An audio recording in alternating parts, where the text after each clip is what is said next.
Hi all, Azure here. Come on in and welcome back to Kingdom Hearts Lore 101 in our first rendition of Kingdom Hearts Lore 101 Revisited, a spin-off series to KH Lore 101 I will be doing to cover topics that we originally covered in this series over 9 years ago. The thing with being away for so long is that things have changed. Lore has evolved, and even more brand new details have been uncovered, enough that it's worth re-exploring the ideas present in the original videos. In today's Revisited, we will be taking a look at the main antagonists of Kingdom Hearts Dark Seeker Saga, the main group that haunted the narrative of the entire Dark Seeker Saga. Today, we will be looking at the original, real Organization 13. Let's get started.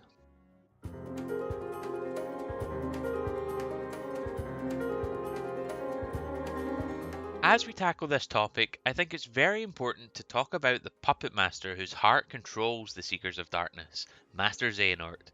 Xehanort's ambitions to recreate Kingdom Hearts and reenact the Keyblade War started in his early life as a 19 to 20-year-old during his time as a Keyblade wielder in training in Scala at Kylum. Even as a young man in a world dominated by light as an absolute truth, Xehanort was always an exception to the rule, always giving darkness a say in any given matter. Many of his peers believed that light was absolute to keep the worlds in order. However, they would discover in Wonderland that darkness kept this world's order, as the Red Queen ruled the world with an iron fist, keeping the inhabitants in check through fear. 2 years after the events of Dark Road take place, after both he and Ericus lose their dear classmates to the rampaging darkness within Baldur, Xehanort has a heart-to-heart with Ericus over a chess match. He decides that one lifetime is just too short for his ambitions.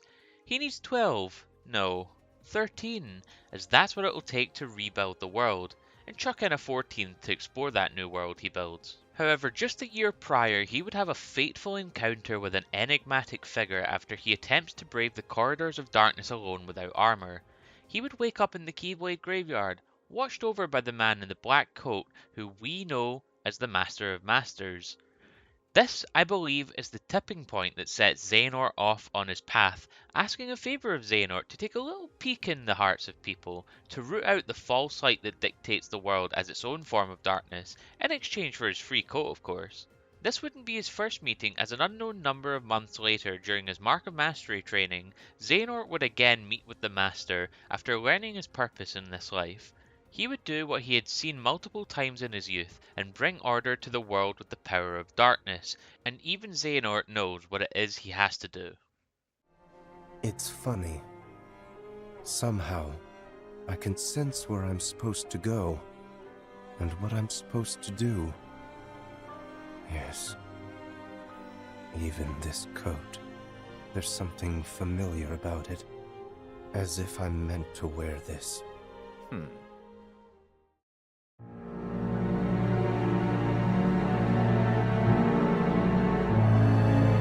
It's unclear when the plans to create the Seekers of Darkness exactly began, as there are some discrepancies on when Xehanort would eventually get his time-travelling powers. We know he would get them from Ansem, Seeker of Darkness, as a brown robe figure would appear to him on the Destiny Islands. However, there's some discrepancies on when exactly he would get them, so for now the time he gets it isn't important. All we need to know at this point is that sometime between Dark Road and long before Birth by Sleep, Xehanort gets these powers. In Birth by Sleep, roughly 65 years after the events of Dark Road, Xehanort would truly get the motor running on his plans. He would take the young Ventus from the Keyblade graveyard after the events of Union Cross, having asked the magic mirror where he could find his friends from his dreams, training him before stripping the darkness from his heart, as well as freeing Vanitas. He would also interfere with the Mark of Mastery exam held by Master Ericus between Terra and Aqua, an event that would set the three known as the Wayfinder Trio on their fated paths, that would see Aqua falling to darkness, then to an endless slumber, and Terra to an altogether darker fate. Terra is the most important for today's lesson. Terra would be possessed by Xehanort's heart at the end of Birth by Sleep, and would remain in the realm of light after his fated clash with Aqua in Radiant Garden, undertaking the name Xehanort and taking the moniker of Apprentice Xehanort, studying under Ansem the Wise and research of the heart. Eventually, he and the other apprentices of Ansem the Wise would betray him, and not long after, he would then extract the hearts of Evan, Ienzo, Dylan, Alias, Lee, Isa, and Braig before extracting his own heart, setting up everything to come in the Kingdom Hearts series from Kingdom Hearts 1 onwards. You can learn more about this moment and even more about Xehanort's time as an apprentice in my video on the Ansem reports of Kingdom Hearts 1.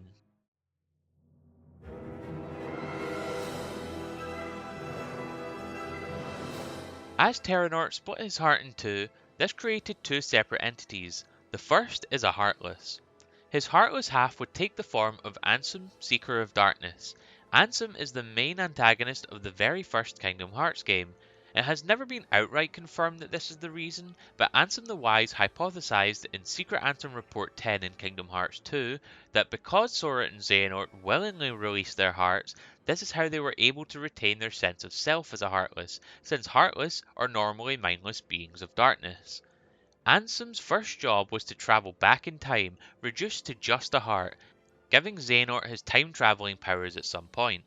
Ansem would then lie in wait on the Destiny Islands until the events of Kingdom Hearts 1, so that a version of Xehanort would lie in wait across time, eventually coming into contact with Sora and Riku. Ansem would then possess Riku before losing control late in the game and eventually falling at the hands of Sora, Donald, and Goofy.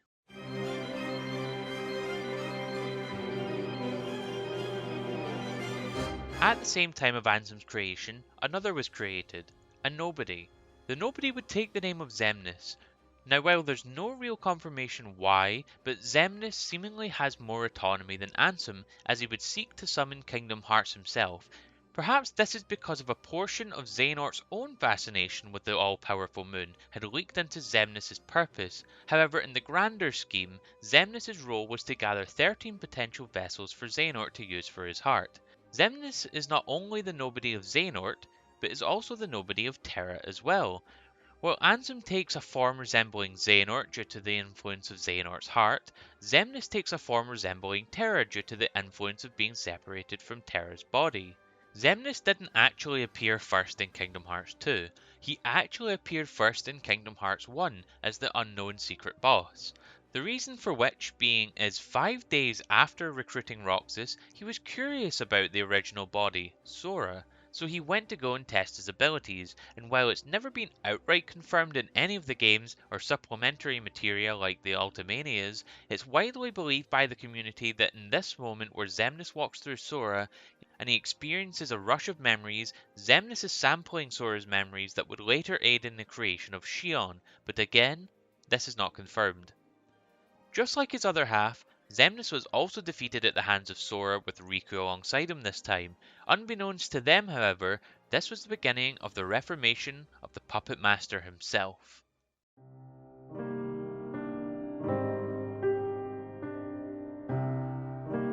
Xemnas would successfully gather up 13 vessels for Xehanort, but not without problems. It would be very quickly clear that most of these vessels weren't up to task, but nonetheless, most of these members were important in their own unique ways.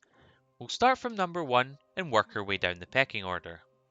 Number 1 is Xemnas, the superior of the in-between. Of course, he was the leader of Organization 13 and Nobody of Terra and Xehanort. We've spoken about him already at length, so let's move on. Second is Xigbar, the Free Shooter. Xigbar is the Nobody of Braig who first appeared in Birth by Sleep as a somebody. It's not clear exactly when he became a vessel of Xehanort, but it definitely takes place sometime between his clash with Terra in Radiant Garden and the battle in the Keyblade Graveyard, as you can see that Braig's eyes go from brown to yellow and his ears become more pointed, both a symbol of Xehanort's control over a person. Throughout the series, Xigbar has always acted as Xehanort's second in command, however would eventually fall to Sora in Kingdom Hearts 2, before forming in Dream Drop Distance to pursue Sora and taunt him through his Mark of Mastery exam. Third is Xaldin, the Whirlwind Lancer. Xaldin is the Nobody of Dylan who first appeared in Birth by Sleep as a somebody and Kingdom Hearts 2 as a nobody. He, alongside Alias, were guards of Radiant Garden's castle. And I'll be honest, he doesn't really do a whole lot despite being Dragoon adjacent and having so much aura for it. He messes around with the Beast's castle world a little bit in Kingdom Hearts 2 before falling at the hands of Sora, and then he is kind of written out of the story. He doesn't even have a single voice line in Kingdom Hearts 3. Number 4 is Vexen, the Chilly Academic. Vexen is the nobody of Evan who first appeared in Birth by Sleep as a somebody and Chain of Memories as a nobody. He was a devious researcher and apprentice to Ansem the Wise, helping him with his work to explore the heart. It's not fully clear when he became a true vessel, as his eyes remain normal in Chain of Memories, but it's presumed that it's sometime after he returns to the Seekers after Dream Drop. His nobody Vexen is pretty important to the Kingdom Hearts universe. Vexen would mainly be present in Chain of Memories as one of Sora and Riku's adversaries, primarily Sora's, but would end up falling at the hands of Axel in the latter half of Sora's story. He would even be reformed as Evan in Dream Drop Distance, however would soon disappear again as he would take his ultimate role in Kingdom Hearts 3 with the Replica program, something that would birth not only the Riku replica from Chain of Memories, but also Shion as well. But by far his greatest creations are the replicas from Kingdom Hearts 3, used to house Xehanort's vessels, as well as give others the chance to return as well. He would also work to save Ansem the Wise, enlisting Demyx as a means of safe passage for Ansem. Vexen stands purely for atonement for what he did in the series, and since Kingdom Hearts 3 has regained his form as Evan and continued to work alongside Ansem the Wise and Ienzo to help Kairi sift through her memories to find Sora. Number 5. Lexaeus, the taciturn stalwart. Lexaeus is the nobody of Alias, first appearing in Birth by Sleep as a somebody and Chain of Memories as a nobody, and much like Dylan, was one of the guards of Radiant Garden's castle. Lexaeus only ever plays a role in Chain of Memories as one of the basement members of Castle Oblivion. He plays opposition to Riku and, well, he kinda gets bodied instantly. He does absolutely nothing in this game but serve as fodder for Riku. He would later be reformed as Alias, but again, like Dylan, he didn't have a single line to speak in Kingdom Hearts 3 and has since practically been written out of the story. Number 6. Zexion, the Cloaked Schemer. Zexion is the nobody of Ienzo, who first appeared in Birth by Sleep as a somebody and Chain of Memories as a nobody.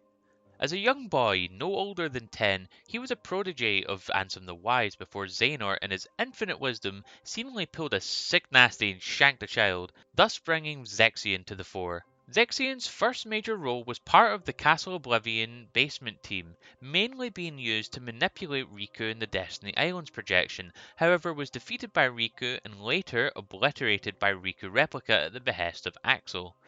Zexion would later be reformed in Dream Drop Distance as Ienzo and go on to provide a major role in Kingdom Hearts 3 as the sort of man in the chair for Sora, which was a welcome surprise. His main task being to analyze Ansem the Wise's data from Riku, uncovering the hearts housed within Sora's heart, and generally helping out Sora and the Guardians of Light during the game, before helping Evan and Ansem the Wise sift through Kairi's memories to find Sora. Number 7. Cyax, the Luna Diviner. Cyax is the nobody of Isa, who first appeared in Birth by Sleep as a somebody and Kingdom Hearts 2 as a nobody. Isa and Lee originally were two teenagers living in Radiant Garden before eventually meeting Ventus and forming a friendship with a young Keyblade wielder. It's also known through the Kingdom Hearts 3 secret reports that Isa and Lee would also sneak into the castle of Radiant Garden after hearing rumors of human experimentation before finding dungeons deep beneath the castle housing multiple people in prisons, one of which being the elusive and ever mysterious new Subject X, a girl we know nothing about but can make some assumptions. Isa and Lee would then decide to become apprentices after discovering the girl went missing. Isa would then fall victim to Xehanort's grand scheme, becoming Cyax in the process. Cyax would play a major role in Kingdom Hearts 2, mainly being used to manipulate Sora into destroying more Heartless to fuel Xemnas' Kingdom Hearts, before falling at the hands of Sora.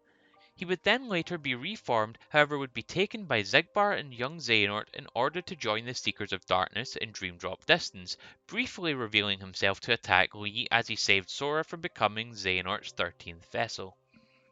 Number 8. Axel, the Flurry of Dancing Flames. Axel is the nobody of Lee who first appeared in Birth by Sleep as a somebody and Chain of Memories as a nobody. Like I mentioned prior, Lee was best friends with Isa and then Ventus, before becoming apprentices to Ansem the Wise and suffering the same fate as Isa. He would first play a major role in Chain of Memories, being sent to Castle Oblivion by Cyax at the order of Xemnas to eliminate the traitors that were plotting to overthrow the organization, eliminating Vexen and Zexion along the way and being the only surviving member from the castle. During days, he would form a strong bond with Roxas and Shion, living out 358 days together before Roxas defeats Shion and goes rogue against the organization. Axel's relationship with Saïx would also fracture throughout days, as Saïx's jealousy of his newfound kinship with Roxas and Shion would fuel the anger inside him. In Kingdom Hearts 2, Axel, once again, is given the icky job of taking down the traitor of the organization. Axel, however, isn't able to do it, and he himself decides to go rogue, helping Riku and Naminé escape the organization, and tracking down Kairi in an attempt to take her, as he believed that she was the key to getting Roxas back. Axel would eventually fall after delivering a suicidal attack that would save Sora from an army of nobodies in Betwixt and Between. Axel would then reform as Lee in Dream Drop Distance, eventually arriving at Disney Castle via a dark corridor, just in the nick of time to save Queen Minnie from Pete and Maleficent. Mickey would then take him to Yensid's tower, giving him the lowdown on what's happening to Sora and Riku, later coming to their rescue, saving Sora from becoming a vessel and turning the tides. After the battle and subsequent saving of Sora by Riku, Lee reveals his Keyblade, Bond of the Blaze, for the first time to the shock of everyone. In Kingdom Hearts 3, Lee would begin training in the secret forest created by Merlin alongside Kairi. He would go on to become a Guardian of Light, fighting in the Keyblade War and ultimately saving the world, living in comfort alongside his friends in Twilight Town. But again, much like Isa, this definitely isn't the last time we see Lee. Number 9. Demyx, the Melodious Nocturne. Now we finally get into some more wild cards of the organization. Demyx as somebody is yet to appear in the series, however Demyx himself first appeared in Kingdom Hearts 2. Very little is known about Demyx's past, however it's revealed in Kingdom Hearts 3 that he is part of a group with the ancient Keyblade legacy.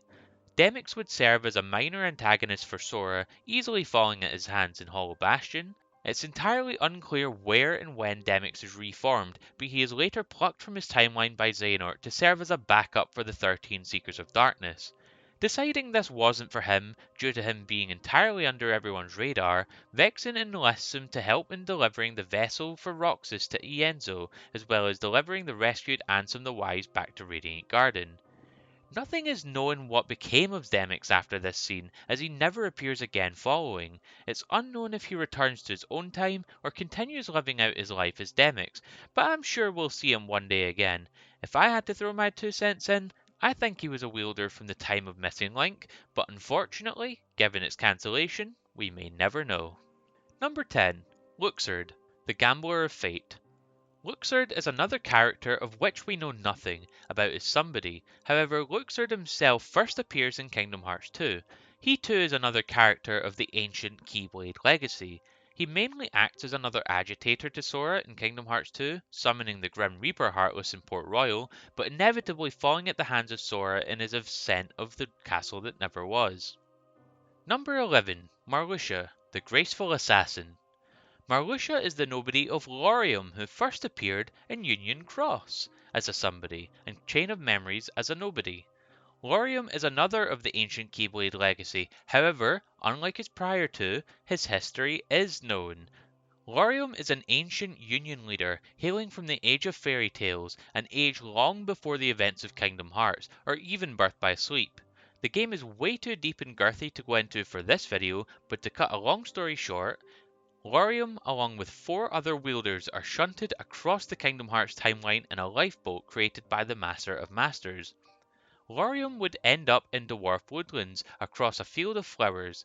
It is unknown when the now Marluxia was picked up by Xigbar to join the organization, however we do know that it was some time before the events of Days, as he's already around by the time Roxas arrives. Marluxia would become part of the Castle Oblivion main team alongside Axel and Larxene, however would quickly plot with Larxene to overthrow the organization, using Naminé to manipulate Sora's memories in order to make him their puppet against the organization. He would lure Sora into the castle, slowly making him lose his memories and having fake ones implanted by Naminé. However, Axel would catch on to what he was doing and would attempt to take him down, only for Sora to intervene. Axel allows Sora to go after Marluxia after a fight breaks out, and he is eventually taken down at the hand of Sora. Number 12. Larxene, the Savage Nymph. Larxene is the nobody of Elrena who first appeared in Union Cross as a somebody and Chain of Memories as a nobody. Just like Lorium, Demyx, and Luxord, she too is one of the ancient Keyblade legacy, and just like Lorium, her legacy has already been explored as we know she was alive in the Age of Fairy Tales as a Keyblade wielder and a dandelion. She too would be one of the wielders shunted across time in the lifeboat. Eventually, Elrena would end up in the world of Enchanted Dominion at an unknown point in time. Later, she would be picked up by Xigbar as Larxene. Again, the exact time is unknown, but we know that it was some time before Days takes place. She would be part of the main Castle Oblivion team and would constantly antagonize Sora through his doctored memories of Naminé, taunting him, and Riku Replica throughout the course of the entire game. She does eventually get a taste of her own medicine though, as she would fall at the hands of Sora. Number 13. Roxas, the Key of Destiny. Roxas is the nobody of Sora and Ventus, who first appeared in Kingdom Hearts 1 and Birth by Sleep as somebodies and Chain of Memories as a nobody. We all know him, we all love him. Roxas was born during Kingdom Hearts 1 when Sora sacrifices himself, willingly separating his heart from his body in order to free Kairi's heart from his. As this happens, Roxas would awaken in Twilight Town, subsequently being found by Xemnas and given the name Roxas. 5 days after joining, Roxas would meet Xemnas in the Dark Margin, Xemnas telling him he looks a lot like Sora after having been to see him in Kingdom Hearts 1. Roxas would spend 358 days as an Organization 13 member before going rogue with the goal of destroying Xemnas and accessing the power of Kingdom Hearts. After a very tense battle with Riku at Memory Skyscraper, where he forces Riku to use Ansem's power, he is defeated and placed in a data recreation of Twilight Town. He spends 6 days in the simulation, encountering nobodies and glitches in the system before meeting Axel again, eventually battling with him in the basement of the Twilight Town mansion. After the defeat of Axel, he would encounter Diz, who encourages him to return to Sora, whereupon Sora's pod opens and Roxas's heart returns to Sora. We wouldn't see Roxas again until Dream Drop Distance, where Roxas allows Sora to feel what he felt, giving Sora his memories of Days and the simulated Twilight Town before fading away again. Roxas would eventually make his triumphant return, however. Roxas urges the future version of Sora to free him, and Sora uses the power of waking, freeing Roxas's heart from his own, just in time for the arrival of the vessel, thus recompleting Roxas. Roxas would then go on to fight alongside the Guardians of Light against Xemnas and Cyax, later attempting to help seal Kingdom Hearts. After the war, Roxas would later live out his days in Twilight Town with his friends, helping to find Sora. And finally, number 14, Xion, the imaginary number. Xion is neither a nobody nor a somebody. Xion is a replica. Xion was created by Vexen to be an imperfect puppet failsafe that would siphon the memories of Sora from Roxas and eventually serve the organization if their plans for Sora and Roxas fell through. She would appear as a blank slate to everyone, however, as she siphoned more from Roxas, she would take different appearances depending on someone's memory of Sora. To Roxas she took the semblance of Kairi, to Xemnas she took the form of Sora, to Xigbar she took the form of Ventus due to his connection to Sora. Xion would join the organization a week after Roxas, forming fast friendships with both Axel and Roxas, as the three would eat ice cream on the station tower's clock tower in Twilight Town. Things would start going wrong, however, as on day 149 she would meet Riku and lose in a fight against him. Riku lets her go, presumably seeing Sora's face. On day 225, she would find out the nature of her existence after accessing the computers in the castle that never was, attempting to enter Castle Oblivion, being stopped by Axel. Naminé's progress would become stalled on day 321 as she would continue to siphon Sora's memories from Roxas faster and faster. She would be tricked into fighting Roxas in Halloween Town on day 352 by Cyax, making this the deciding moment she leaves the organization. She would meet with Naminé on day 356, learning of her fate, however is interrupted after Axel finds her. After a rough battle ensues, both are put unconscious. Xemnas appears and takes Xion away. On day 357, a pivotal event occurs. Roxas finds Shion on top of the clock tower of Twilight Town, and Shion reveals that she has almost entirely siphoned Sora's memories from Roxas, pulling her hood down to reveal that she's become an almost near complete replica of Sora. She is compelled into an all-or-nothing fight to the death by Xemnas against Roxas, and ultimately comes out the loser. As she begins fading away, everyone begins to lose their memories of Shion as she slowly fades from existence. She appears briefly in dream drop distance to Sora as he sheds a tear for an as of yet unknown reason.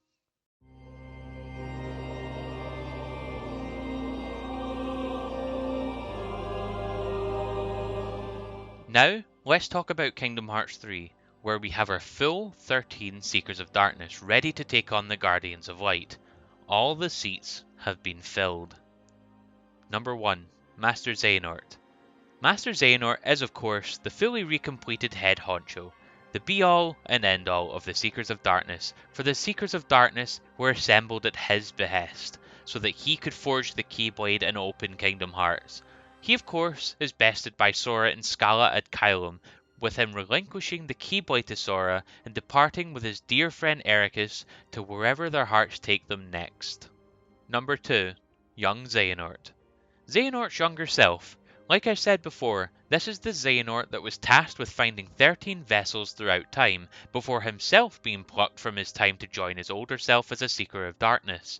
He is also tasked with helping the Seekers complete their goal of allowing his other selves to join them, finding during his visit to Toy Box and his fights with Sora and the Toy Story crew that hearts can be placed inside puppets, or in his case, replicas.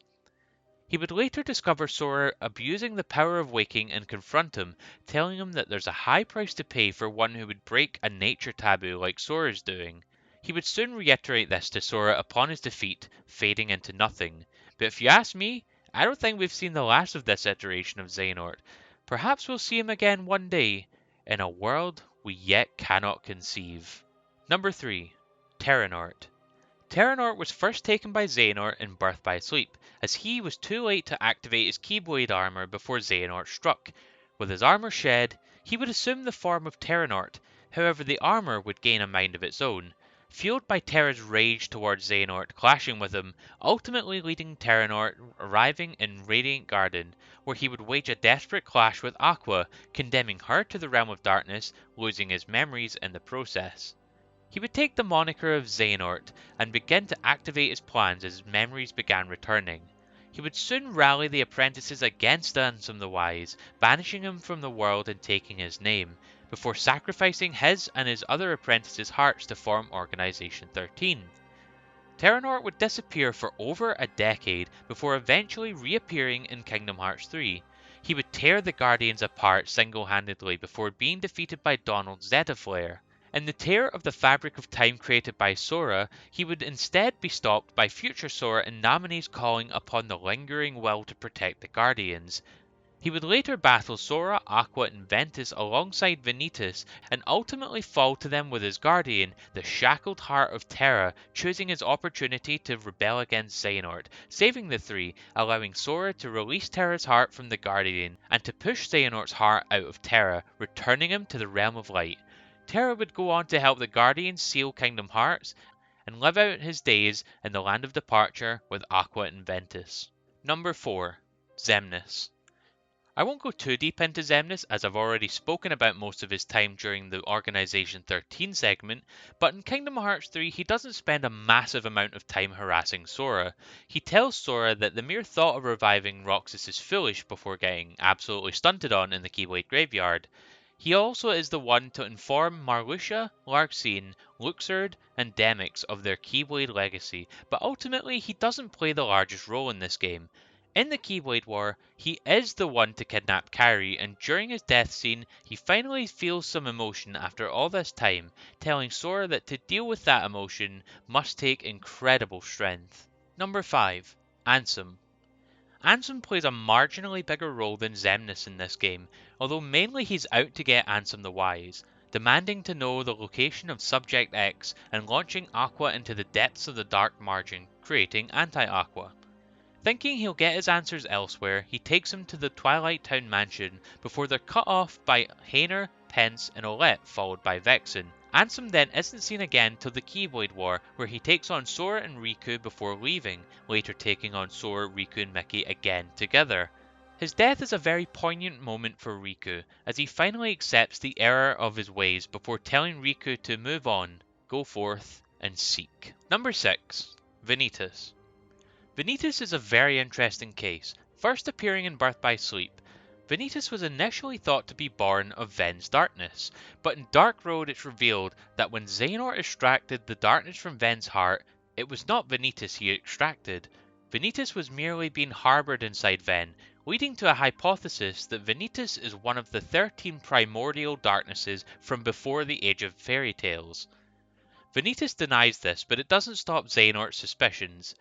I will be doing a more in-depth video about Vanitas when I revisit the Unversed, but the Cliff Notes is that he clashes with Ventus at the end of Birth by Sleep and is seemingly destroyed. However, it's clear that Vanitas is given Xehanort's heart at some point because he is then able to come back as a vessel in Kingdom Hearts 3. We first see him in Monstropolis using Scream energy to fuel his Unversed, but his main motivation is to rejoin with Ventus, who he calls his brother, but is stopped by Donald and Goofy and later Sully and Mike. He isn't seen again until Aqua has already been rescued, where he finds Ven waiting in the Land of Departure. After having defeated Aqua, it's enough of a cause added for the power of waking for Ventus to wake up. He decides to retreat thinking that 3 Guardians is more than he cares to handle. He's next seen in the Keyblade Graveyard where he takes on Sora, Aqua, and Ventus alongside Terranort. Vanitas has an almost heart-to-heart with Ventus in his death scene, forever becoming the shadow of Ventus in a way, mirroring him in every possible situation. I don't think this is the last we see of Vanitas in the series, but it really depends if he truly is that primordial darkness. Number 7. Xigbar. After Xigbar is recompleted in Dream Drop Distance, he reunites with Master Xehanort and Saïx, formulating a plan to allow the Seekers to be in this time. He also talks about a mysterious black box that is imperative to Xehanort's goals, although Xehanort merely chuckles at the notion, seeming unconcerned, eventually tasking Luxord with finding the box. He would encounter Sora multiple times, first in Olympus, telling Sora of the power of his heart. Soon after this, he watches Pete and Maleficent looking for the box before being confronted by Luxord. Luxord seemingly having an idea that Xigbar is not who he says he is. The game would soon progress and we would repeat Xigbar's fate, falling at the hands of Sora. However, we never actually see Xigbar fade away, and you know what they say, no body, no kill, and as we know, Xigbar, or no, not Xigbar, Lushu, has an altogether different mysterious agenda, one that's sure to have a far-reaching effect as we see him reunite with the Foretellers in the epilogue of Kingdom Hearts 3. Where will we go with him? Number 8. Saïx. In his role as a Seeker, Saïx would become a vessel for Xehanort, however Saïx had different ideals from the very beginning. While he was playing along as a vessel, he would hatch a plan in secret to help the Guardians of Light, first by providing a new replica produced by Vexen to the Guardians in order to allow for Roxas's return. Second was to purposefully provoke Shionne's memories in order for her to return to her senses. He seemingly begins to remember Shionne somehow, most likely when he's looking through Vexen's old reports, which he adds to a list of things he has to make right. Saïx would eventually fall to the combined power of Sora, Roxas, and Shionne, and he has a heart-to-heart with Lee before being reformed as Aiza, living out his days with Lee, Roxas, Shionne, Hayner, Pence, and Olette in Twilight Town. But with his story of Subject X only beginning to unravel, it's clear this is not the last time we will see Aiza. Number 9. Luxord. Luxord was seemingly recompleted and split into his Heartless and Nobody again sometime between the events of Kingdom Hearts 2 and 3. Initially it was told that Luxord went in search of something, as per the orders of Xigbar, this being the mysterious black box owned by the Master of Masters. He has a very tense conversation with Xigbar in Olympus, suspecting him of not being who he says he is, however says that he is content to feign ignorance and look the other way for now. In the Keyblade War, he would fall at the hands of Sora, giving him a mysterious wild card, something that he says could turn the tides in the future. And while this is only part of my speculation, it's heavily assumed by the community that the driver in the good ending of the secret episode of Kingdom Hearts 3, the driver of Yuzora's car, is actually the somebody of Luxord. As you can see, the hair is very similar, even the voice is similar, Impressive, is it not? and unlike Yuzora, he is never given a confirmed voice actor. Very suspicious indeed, right? I just want to make a slight adjustment to this video as this video was recorded before the Nintendo Direct in June 2026. It has now been confirmed at the Kingdom Hearts 4 June 2026 Direct trailer that Luxord is indeed a resident of Quadratum. So it'll be interesting to see where they go with this man going forward now that we know he is indeed related to Yuzora. Number 10. Marluxia. Marluxia would do the same as Luxord. He would be recompleted as Laurium and split again, however he had a different task this time. Marluxia was tasked with finding the new 7 hearts, as the power of the 7 princesses of Heart, minus Kairi, would be passed on to 6 of the 7 new princesses. In the Keyblade War, he would fall at the hands of Sora, thanking him as his memories, his purpose, slowly began returning to him. It's clear that these are Laurium's memories of Union Cross, returning and giving him his purpose to find his sister, Strelitzia, a major character in Union Cross and now Kingdom Hearts 4. Number 11. Larxene. Larxene, much like the previous two, would suffer the same fate, recompleted and split.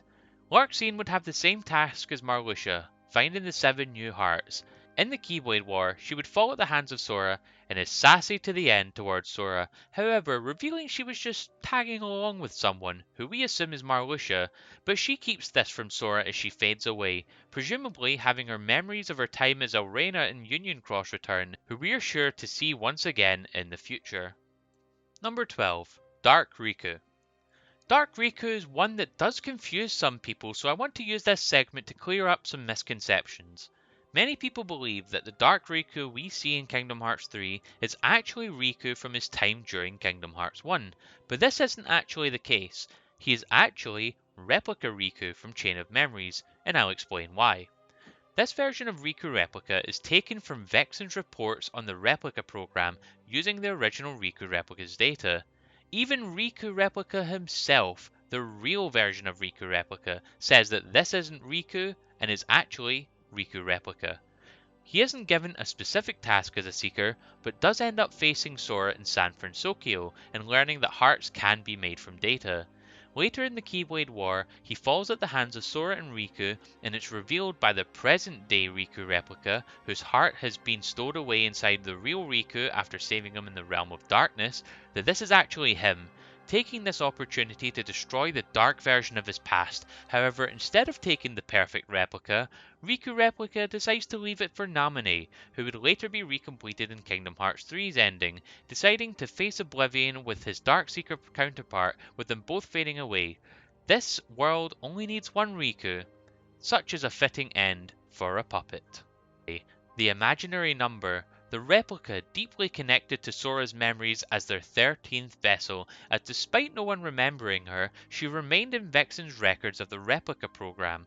They would eventually obtain a version of Shion's heart from shortly after she joined the original organization, but before she began to obtain memories from Roxas and become friends with him and Axel. During the Keyblade War, however, a unique problem would happen, as Shion is specifically designed to siphon the memories and powers of Sora and Roxas. She would slowly begin to absorb her own present-day heart residing within Sora, leading to her breaking down, and with her heart restored, everyone's memories of Shion would return. She would then go on to fight alongside the Guardians against Saix and Xemnas, and later help in sealing Kingdom Hearts, living out her days with her friends in Twilight Town. And that is every single Seeker of Darkness. After their defeats, they would cease to exist, returning to their original times, or in Xehanort's case, dying and ascending to the afterlife.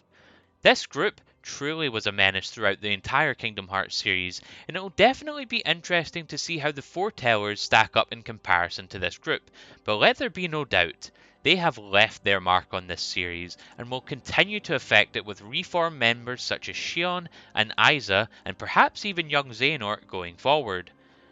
But that's all for today's lesson on the Seekers of Darkness. I hope you enjoyed it, and I hope you'll rejoin me once again in the next Kingdom Hearts Lore 101 Revisited.